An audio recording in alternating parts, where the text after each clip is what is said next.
रात का सन्नाटा, खौफ की आहट। Welcome brave souls to a story जिसके सुनने के बाद तुम्हारी रूह तक काम जाएगी। एक ऐसी कहानी जो सच की नींव पर खड़ी है और डर के पसीने से भीगी हुई है। आज रात हम एक ऐसी जगह जा रहे हैं जहां उम्मीद मर चुकी है और परचैयन परेशान आत्माओं के साथ नाचती हैं। एक हॉन्टेड हॉस्पिटल जिसके सुनसान हॉलवेज में अनकही बातों की गुंज है। हमारी कहानी शुरू होती है मर्सी हॉस्पिटल के धीमी रोशनी वाले कॉरिडोर से। कभी यह जगह हीलिंग का प्रतीक हुआ करती थी, अब यह दुखों का एक भयानक मॉन्यूमेंट बन चुका है। लोकल लोगों का कहना है कि इसकी टूटी हुई दीवारों में बुरी आत्माएं कैद हैं। वो अनजानी आवाजों, ठंडी हवाओं और नजर रखती हुई आंखों के बारे में बात करते हैं जो हमेशा देख रही होती हैं।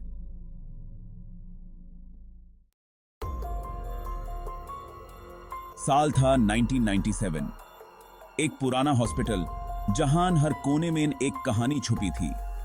एक यंग नर्स प्रिया नाइट शिफ्ट कर रही थी।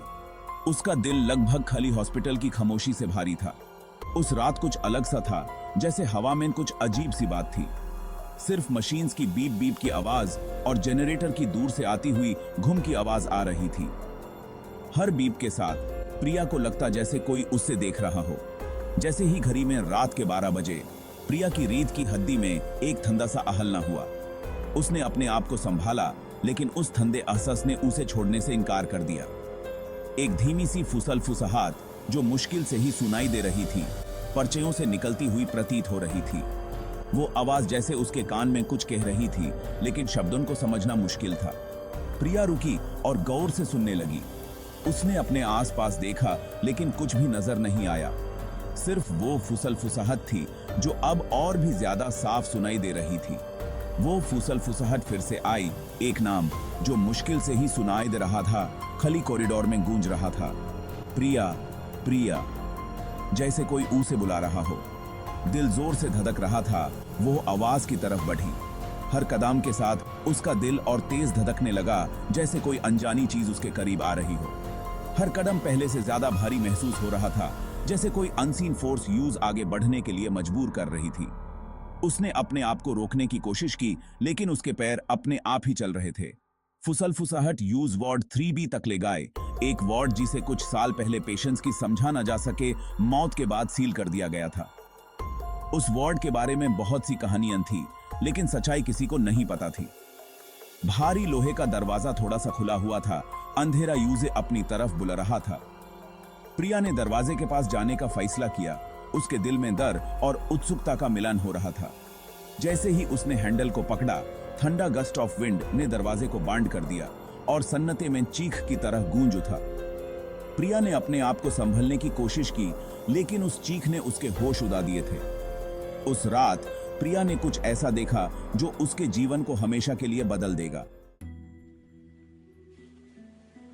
दार से प्रिया का गाला सूख गया। उसकी आंखों में डर साफ दिख रहा था, जैसे उसने कुछ ऐसा देखा हो जो उसके होश उड़ा दे। उसने दरवाजे पर हाथ मारा और मदद के लिए चीखी, लेकिन उसकी आवाज उस वार्ड की खामोशी में दब गई। उसके चीखने से सिर्फ उसका डर और बढ़ गया। अचानक दरवाजा खुल गया, जैसे कोई उसे अंदर खींच रहा हो। प्रिया ने अपने आप को पीछे खींचने की कोशिश की, लेकिन उसके पैर जैसे जमीन से चिपक गए थे। अंदर की हवा बहुत ठंडी थी और उसमें सड़ने की और खून की स्मेल आ रही थी। प्रिया ने अपने आप को संभलने की कोशिश की, लेकिन उस ठंडी हवा ने उसके होश उड़ा दिए। प्रिया के बाल खड़े हो गए। उसके शरीर में एक अजीब सी सनसनी दौड़ गई, जैसे कोई उसके करीब आने की कोशिश कर रहा हो। उसे लगा जैसे कोई उसे देख रहा है, कोई ठंडा और बुरा। उसने अपने कंधे के ऊपर देखा, लेकिन वहां कोई नहीं था। फिर भी उसे लग रहा था कि कोई उसके पीछे खड़ा है। एक लंबी सांस लेते हुए प्रिया वार्ड में घुस गई। उसके कदम धीरे धीरे आगे बढ़ रहे थे, जैसे हर कदम उसके लिए एक नई मुश्किल हो। डस्ट से ढके हुए बेड्स दीवारों से लगे हुए थे। उनकी शीट समय के साथ पीली पड़ गई थी। हर बेड पर एक कहानी थी, एक कहानी जो अब सिर्फ धूल में छुपी हुई थी। मेडिकल इक्विपमेंट इधर उधर बिखरा पड़ा था, उस समय की निशानी जब यह वार्ड जिंदगी से भरा हुआ था। अब यह सब कुछ बस एक याद बनकर रह गया था। अब बस एक अजीब सी खामोशी थी जो सिर्फ प्रिया के दिल की धड़कन से तूत रही थी। उस खामोशी में प्रिया को अपनी हर सांस सुनाई दे रही थी। वो अपने डर को महसूस कर सकती थी जो तेज और ठंडा था और उस कमरे के भयानक माहौल में घुल रहा था। उसके हाथ ठंडे हो गए थे और उसके पैरों में कंपान हो रही थी। जैसे ही उसकी आंखें उस कम रोशनी में देखने लगी, उसने कुछ अजीब देखा। एक ऐसा चेहरा जो उसने पहले कभी नहीं देखा था, लेकिन जो उसके सपनों में आता था। एक परछाई लंबी और पतली कमरे के एक कोने में दिखाई दी। उस परछाई ने प्रिया को ऐसे देखा जैसे वो उसकी हर हरकत को देख रही हो। वो थोड़ा हिल रही थी, मनो प्रिया को देखकर घबरा गई हो। प्रिया ने अपने आप को संभलने की कोशिश की, लेकिन उसका डर उस पर भारी पड़ रहा था। डर के मारे प्रिया वही जम गई, उसकी सांसें थम गई। उसने अपनी आंखें बांध कर ली, लेकिन उस परछाई का चेहरा उसके दिमाग में छप गया था। हिम्मत जुटाकर प्रिया ने अपनी टॉर्च ढूंढी। उसके हाथ कांप रहे थे, लेकिन उसने अपने डर को पीछे छोड़ने की कोशिश की। उसने सोचा, मुझे यह करना ही होगा। टॉर्च की रोशनी अंधेरे को चीरती हुई आगे बढ़ी, लेकिन उसे बस पुरानी पेंट और मकड़ियों के जाले ही दिखाई दिए। हर एक कदम के साथ उसका दिल तेज धड़क रहा था। उसने सोचा, यह जगह कितनी पुरानी और भयानक है। वो परछाई गायब हो चुकी थी। प्रिया ने अपने आप को तसल्ली दी, लेकिन उसके मन में एक अजीब सी घबराहट थी। उसने सोचा, क्या यह सब मेरी कल्पना है? थोड़ी राहत मिली, लेकिन प्रिया अभी भी बेचैन थी। वो वापस मुड़ी। उसने अपने आप से कहा, मुझे यहां से निकलना होगा, लेकिन उसके कदम भारी हो गए थे। जैसे ही वो मुड़ी, एक ठंडे हाथ ने उसकी कलाई पकड़ ली। उसकी पकड़ लोहे की सलाखों की तरह मजबूत थी। प्रिया ने अपने हाथ को छुड़ाने की कोशिश की, लेकिन उसकी ताकत कम पड़ रही थी। प्रिया चिल्लाई, लेकिन उसकी चीख उस वार्ड की खामोशी में गूंज गई। उसने सोचा, कोई मुझे सुन नहीं सकता। उसकी चीख उसके अपने कानून में गूंज रही थी। उसने उस अनदेखी पकड़ से छुड़ाने की कोशिश की। उसका दिल जोर से धड़क रहा था।